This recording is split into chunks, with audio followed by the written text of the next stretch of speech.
ગુજરાત પોલીસના વડા તરીકે ગીર સોમનાથના પોલીસ અધિક્ષક શ્રી અને એમના ટીમના તમામ સભ્યોને અને પોલીસ અધિક્ષક અમરેલી અને એના ટીમના તમામ સભ્યોને ખૂબ ખૂબ અભિનંદન આપું છું. ખૂબ સારી કામગીરી બંને જિલ્લાઓમાં થઈ. થોડા દિવસો પહેલા 11 જિલ્લાના 59 જુદા જુદા ગુનાનો ફરાર આરોપીને ઉજ્જૈનથી અમરેલી એલસીબી ટીમ દ્વારા ધરપકડ કરવામાં આવતા ગુજરાતના ગૃહમંત્રીએ ₹5 લાખની જાહેરાત કરેલ.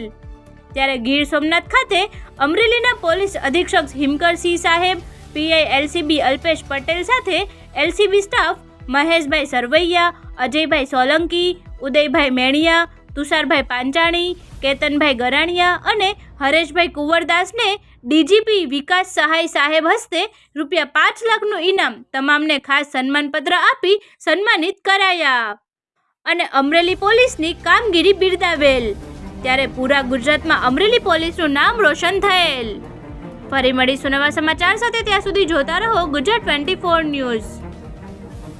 અમરેલી જિલ્લામાં એક ખૂબ જાણીતા નાસ્તા ફરતા આરોપી પ્રોહિબિશનના એમને પકડવામાં આવ્યું છે. એટલે એના માટે પણ તમામ અધિકારીઓ અને કર્મચારીઓને મળ્યો હતો અને એમને એમના રૂબરૂ અભિનંદન પણ મેં આપી છે.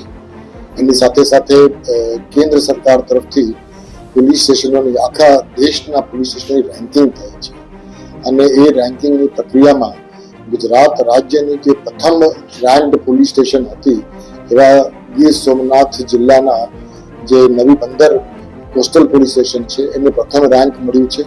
જેમાં માનનીય ગૃહમંત્રી શ્રી ભારત સરકાર તરફથી એક પ્રશંસા પત્ર જે આપવામાં આવી હતી એ પ્રશંસા પત્ર પણ આજે મેં એસએચઓને મેં એનાયત કરી છે.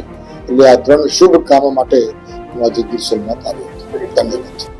ગુજરાત પોલીસના વડા તરીકે મને આ પ્રકારની જ્યારે પણ કામગીરી થાય તો મને ખૂબ ગર્વ અને આનંદ લાગતો હોય છે અને મને એમ થયું કે બધાને જો મળવું હોય તો હું ગીર સોમનાથ આવીને બધાને મળું, કેમ કે ગુજરાત પોલીસના દરેક અધિકારી, દરેક કર્મચારીનું યોગદાન હોય છે અને એ યોગદાનનું રિકોગ્નિશન યોગ્ય સ્તરે થાય એ જરૂરી છે.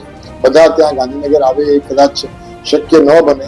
એટલે મને એમ થયું કે રૂબરૂ અહીંયા આવીને લોકોને મળીએ અને એ લોકોનો ઉત્સાહ અને ઉમંગમાં વધારો થાય એના માટે આપણે એક કામગીરી કરવાના હેતુથી હું આજે સોમનાથ